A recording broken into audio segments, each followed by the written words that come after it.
안녕하세요. 김종훈입니다. 저는 어릴 때부터 어른을 참 좋아했습니다. 친구 집에 놀러 가면 친구 어머님과 또 학교에 가면 선생님과 얘기 나누는 게 즐거웠습니다. 20년을 근속한 첫 직장에서도 존경받는 리더 또 연륜 있는 고객분들을 만나면 함께하는 게 그렇게 좋았습니다.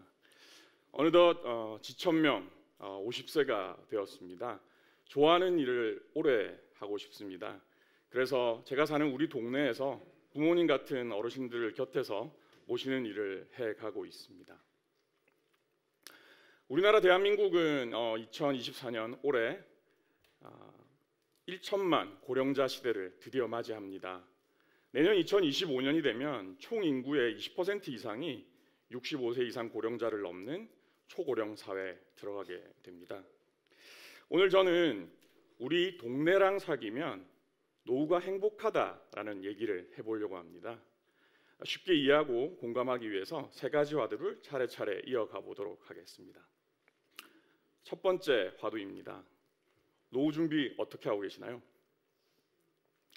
노후 준비하면 혹시 어떤 게 떠오르세요? 그렇죠, 맞습니다. 네, 정답입니다. 돈, 건강 제일 먼저 떠오르죠. 주식, 부동산, 디지털 코인, 퇴직연금, 돈을 많이 벌고 또 모아서 잘 관리하는 콘텐츠가 유튜브, TV, 신문 넘쳐납니다. 심리상담, 명상과 같은 또 마음 건강에 대한 콘텐츠도 결코 적지 않습니다. 이거 하나면 확실합니다. 저거 세 개는 절대 하지 마세요. 도대체 너무 많아서 어떤 게 정확한 건지, 그리고 무엇보다 이게 나한테 맞는 건지 헷갈릴 정도입니다. 노후 삶의 행복이나 만족을 연구하는 국내외 연구들을 살펴보면 돈과 건강을 포함한 총 3가지 정도의 주제들을 거의 대부분 다루고 있는데요. 자, 그럼 돈, 건강 외에 나머지 하나는 무엇일까요?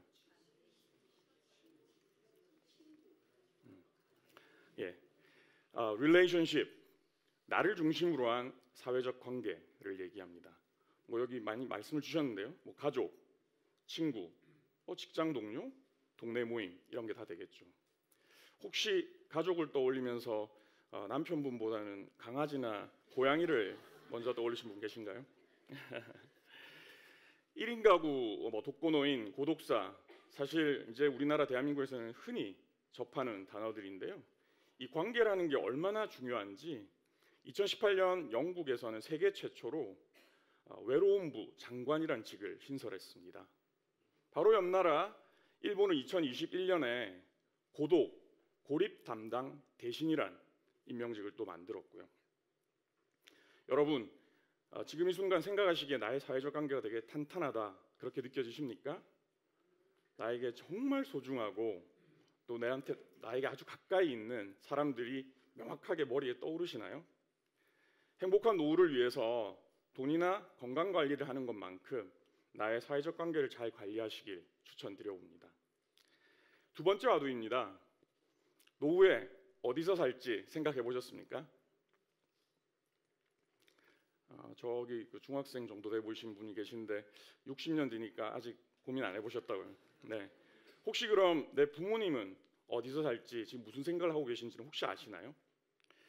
흔히들 실버타운, 요양원 이런 걸 많이 떠올리시죠? 네. 이런 관심이나 궁금증을 반영한 듯 2021년으로 기억합니다. 대표적인 주말 예능에서 서울 시내에 있는 고급 실버타운의 방문기를 방영을 해서 큰 화제가 되었었는데요. 그런데 놓치지 말아야 할 사실이 있습니다. 1958년에 설립된 미국 최대 비영리 은퇴자 단체 AARP라는 곳이 있습니다. 2011년에 이들이 조사한 자료를 살펴보면 65세 이상 은퇴자의 90% 이상이 여건이 허락되면 익숙한 동네, 내가 살던 집에서 오래오래 노후를 보내고 싶어 한다는 겁니다.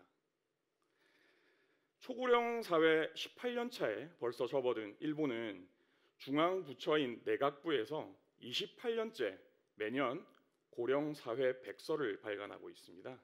최근 자료인 2022년 자료를 살펴보면 결론 부분에 이렇게 나와 있습니다. 시간과 공간적으로 근접해서 나에게 친밀한 동네, 지역 사회에서 안전한 주거 환경을 가지고 거기에 내가 참여할 수 있는 사회적 관계를 확보하는 것이 노후에 대단히 중요하다고 그렇게 강조합니다. 우리나라 어떨까요? 보건복지부는 매 3년마다 고령자의 실태 조사를 하는데요. 가장 최근 자료인 2020년 자료를 보면 역시 우리나라 고령자들도 83.8%가 여건이 허락한다면 내가 살던 동네 익숙한 집에서 가능하면 행복한 노후를 오래 보내고 싶다고 그렇게 얘기를 합니다. 이걸 Aging in Place라고 합니다. age 나이에 ing를 붙이니까 나이 들면 얘기하는 거고요. in place는 제자리인 거죠. 요약을 해보면 국내 고령자들은 여건이 허락된다면 5명 중에 4명은 우리 집에서 우리 동네에서 오래오래 살고 싶다 이렇게들 생각한다는 겁니다. 자, 이제 세 번째 와드로 가보겠습니다. 이렇게 중요한 우리 동네, 또 우리 동네에서 관계 어떻게 시작할 수 있을까요?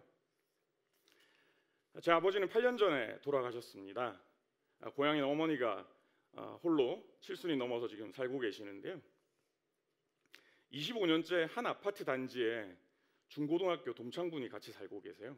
매일 산책을 같이 하십니다. 지난 주말에는 두 분이 함께 벚꽃 동영상을 찍으셔서 저한테 보내주시기도 하셨어요. 두 분은 서로의 팔다리가 돼서 병원도 동행하십니다.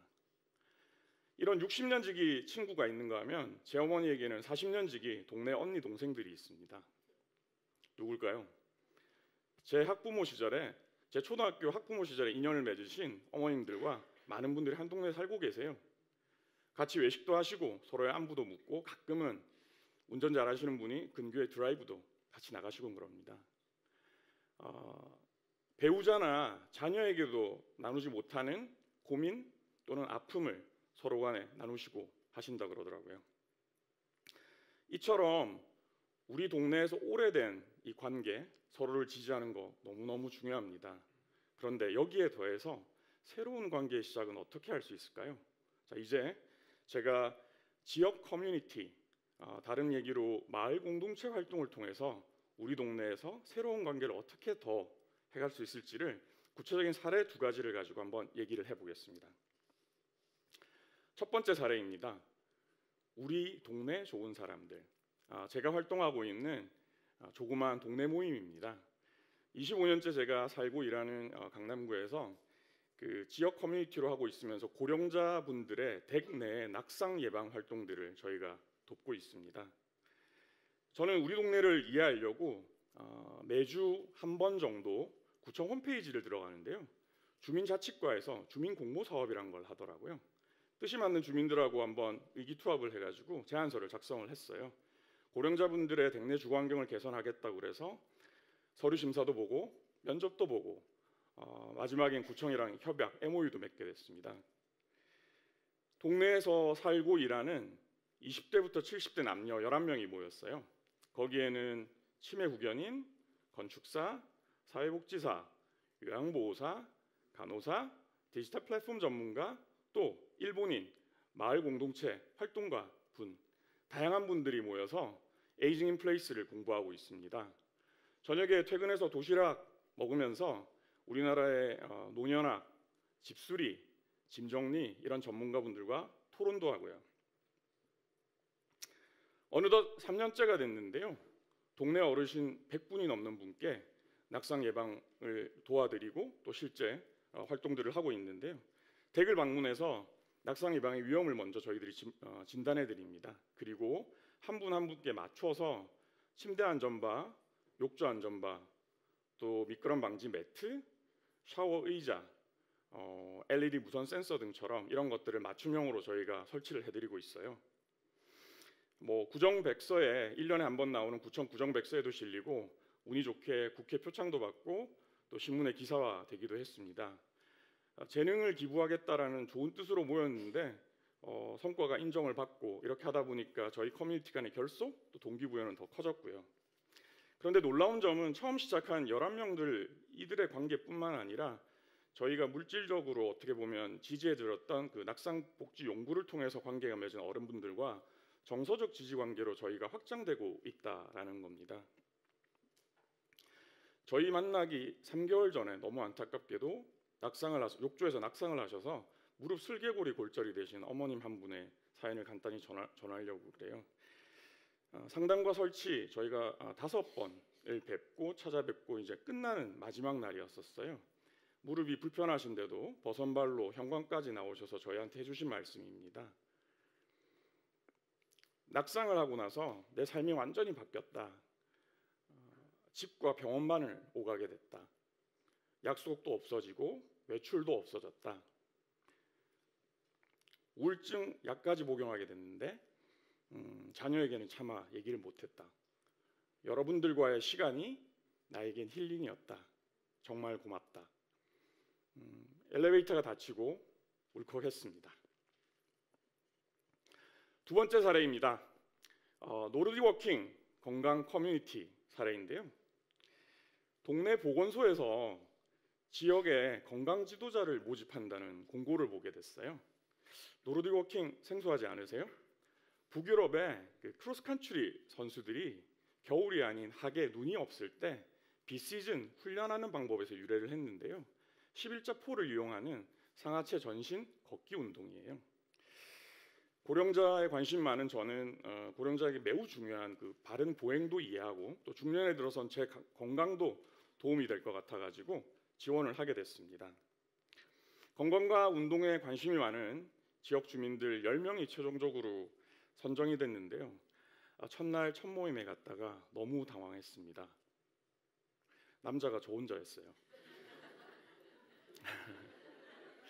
잘못 왔나 했습니다. 그럼에도 지원 초심을 잊지 않고 매주 보건소의 노르워킹 강습에 참여를 했고요. 짬짬이 보건소의 주민교실에 나가서 보조도 해보고 또 기회를 주셔서 관내 발달장애인 시설에 가서도 봉사활동도 했습니다. 구청 유튜브의 건강 코너에도 동기들과 함께 나가게 됐고요. 또 꾸준히 하다 보니까 동네 건강증진 사업들에 기여를 했다고 그래서 구청장 표창도 동기들하고 같이 받게 됐어요. 마침내 2년이 지난 지난해 말 놀랍게도 노르딕 워킹 강사 자격증을 따게 됐어요. 올 봄부터는 그 보건소에서 80대 남자 어르신까지 포함된 주민 25분을 대상으로 매주 제가 노르딕 워킹 강습을 하고 있습니다. 일면식이 없던 동네 사람들하고 24개월을 동고동락을 했어요. 중년에 이렇게 새로 사귀는 동네 사람들이 이토록 서로를 지지하고 또 때로는 서로를 위로하는 관계가 된다는 게 놀랍습니다. 올 초에 모처럼 치맥을 하면서 지난 기간들의 소회를 같이 나누게 됐는데요. 저랑 동년배인 한 분은 사실은 지난 2년 동안 말 못할 가정사가 있었대요. 그랬는데 드라마 나의 해방 일지 제목을 따서 이 노르딕 워킹이 나의 해방 운동이었다고 그런 얘기를 하더라고요. 내년에 환갑잔치를 하시는 또 지역 건강 지도자 동기 한 분이 계세요. 이분은 저희랑 본인의 가족, 친구들을 깜짝 놀라게 할 비밀 프로젝트, 환갑잔치에서 할 비밀 프로젝트를 저희랑 시작했어요. 궁금하세요? 예, 내년에 가르쳐 드릴게요. 자, 벌써 마무리할 시간이 됐습니다. 봄입니다. 우리 동네랑 사귀기 딱 좋은 날씨네. 영화 대사, 제가 한번 흉내 내봤는데요. 여러분, 우리 동네랑 사귀어 볼까요? 시작은 참여입니다. 지역 커뮤니티를 찾고 또 만들어서 참여해 보세요. 과정은 성실입니다. 꾸준히 지속하면서 서로를 이해하고 공감해 보세요. 결과는 행복입니다. 나를 지지하고 내가 응원하는 관계가 생겨납니다. 우리 동네 좋은 사람들을 만납니다. 우리 동네 좋은 사람들이 많습니다. 우리 동네 좋은 동네입니다. 여러분, 우리 동네랑 사귀어 볼까요? Shall we? 감사합니다.